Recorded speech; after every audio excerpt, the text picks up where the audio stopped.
Breaking tonight, President Obama declaring humanity at a crossroads between war and peace, trying to rally the world in a generational fight against terrorists.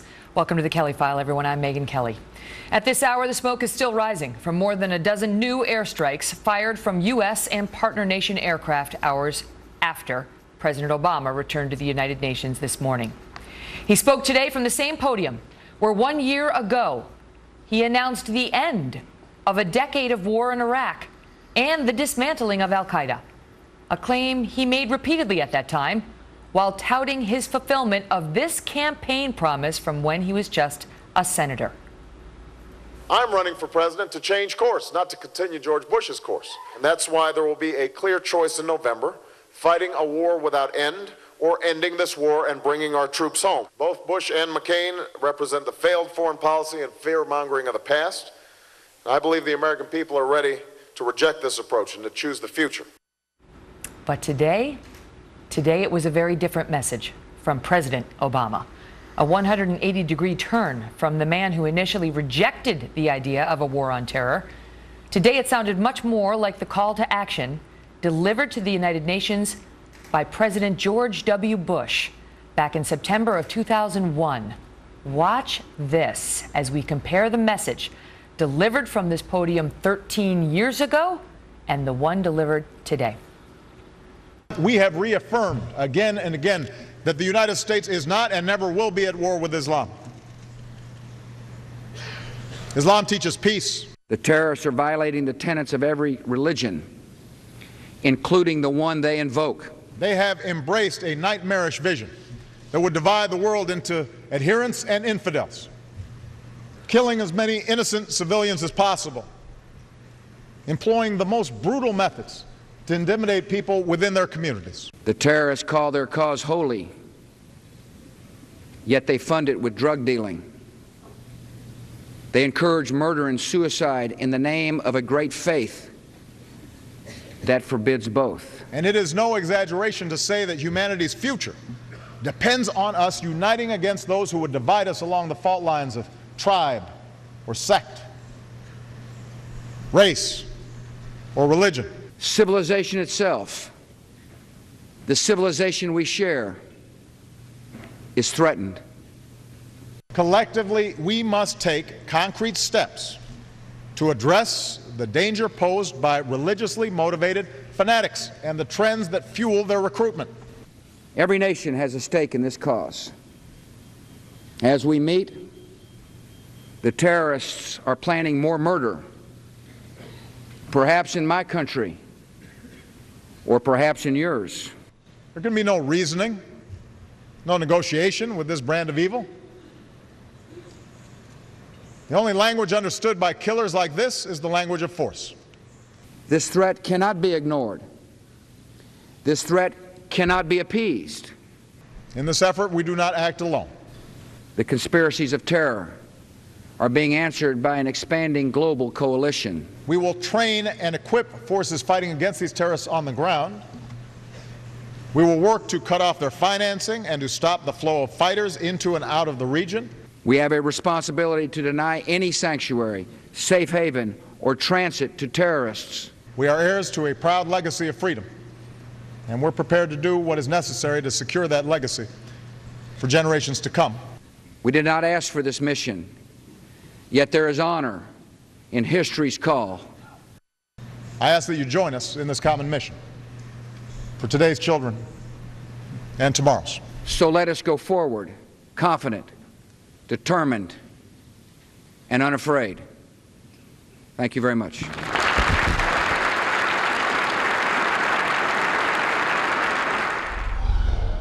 Paul Gigot is the editorial page editor and vice president of the Wall Street Journal, a position he has held for more than a decade. He's also host of the Journal Editorial Report right here on the Fox News Channel. Wow, the soundbite at the beginning sets it up, that he is running for president not to continue George W. Bush's course, which he considered a failed foreign policy. And yet he sounded very much like the man he once condemned. He sure did, especially the use of that moral language. He used the word evil. Remember, that was a word that President Bush often used. He said a network of death. that stark black and white terms, us versus them terms that he condemned when he was running. He said we need to think about grays. And now the nuance is gone. He sounded like a Nobel Peace Prize winner who's been mugged by reality that not everybody wants peace. The Journal wrote an editorial a couple of weeks ago suggesting that by launching this war in Syria, the president is tacitly admitting that the liberal critique of the Bush administration's approach to Islamic terrorism was wrong, that their critique of it was wrong, and that the Bush approach was right. Well, when the president said if we open our hand to Iran, for example, then they will cut a deal with us. They haven't done that. If we withdraw from Iraq, then that'll be stable, and the tide of war will recede. Now we're back in Iraq. If we don't do anything in Syria, if we don't get involved in Syria, we can leave it alone. We won't have to get involved. Now we're bombing Syria. And go right down the list, include Russia, for example. He said if we reset relations with Russia, then we'll be able to have a new partnership with Russia. Instead, Vladimir Putin is taking territory in Ukraine and upsetting the world order, as the president said on Wednesday. And so what does it mean now? I mean, does President Obama now a wartime president? That's right. Does he now have the same foreign policy approach as President Bush? I don't think he's quite there yet, and you heard that in his speech today. The President Bush, one of the big difference now, I think, is President Bush said the United States has to lead, and people will follow.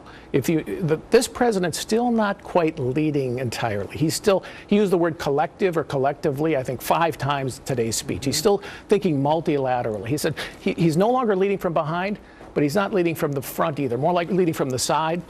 Let's all go arm in arm, march together. I don't think that that's going to work. He's going to have to really show that the United States is going to put most of the military force here and is willing to do more than I think he is so far, because as you've had the generals on, or you've quoted them saying, it's got to be more than just airstrikes. Yeah, they don't believe in the strategy. Not That's only right. that, they are predicting we will lose if he sticks to his guns on this strategy and does not put real American ground troops on the ground. I do want to show the audience this on the subject of whether President Obama is in effect President Bush now.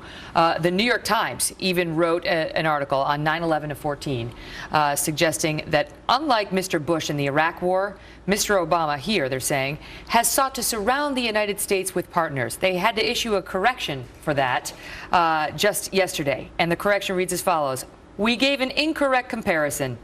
The approach Mr. Obama is taking is similar to the one Mr. Bush took. I mean, it comes full circle where even the Times is acknowledging that the two men are taking similar courses, and yet he was elected to the White House, Paul, promising that he would be a different kind of president, and Republicans said to him, that's naive. It's not that President Bush loves war. It's that he hates terror. I think they've been vindicated on that. And I think the president has, as I said, we wrote, tacitly admitted that, because the first obligation of any president is the security of the United States.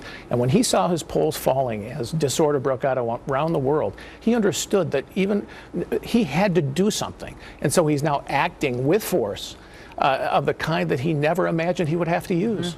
And not only did it sort of collapse as we watched over the past 6 years, a course that many people felt hopeful about has not apparently worked out.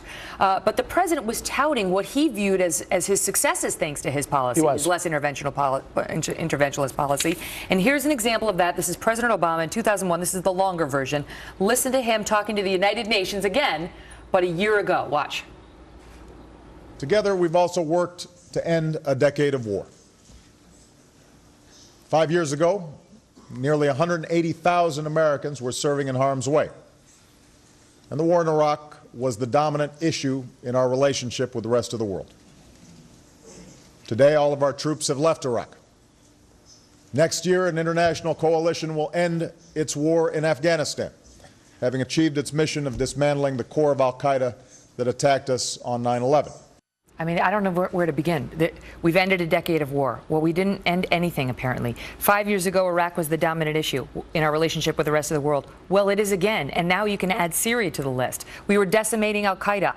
We just had to bomb them thanks to an imminent attack they were planning on the homeland. And I think the important thing to understand is this is on his watch. He can no longer say that this was President Bush's problem. These problems have developed on his watch because Iraq was stable when he took over. As his own vice president said. As he said about a year ago, So this is now on his watch, and the question in my mind is he going to stay the course as a war president? Is he going to do what's required to win? And that means if ground troops are required, will you put them in? If you have setbacks, will you explain those to the American people and double down on the effort like President Bush did with the surge? Sometimes wars don't go as nicely as we hope. And this president, the danger here is he's really being gradual about it. And democracies don't do gradual wars well because we get tired of them. I'm worried that this president is starting too slowly and it's going to extend too long and we may not succeed. We've certainly seen over the past 6 years that withdrawing from wars does not necessarily end them. Paul, thank you very much. Thank you. Good to see you. We are also getting new details tonight on the homegrown terror warning just issued to U.S. law enforcement as the FBI and Department of Homeland Security warned that American airstrikes overseas could lead to an increased threat at home. We've got the late breaking news on that.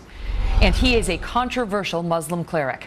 Up next, why on earth did the president not only name him specifically today before the UN, but praise him after reports about this man like this one?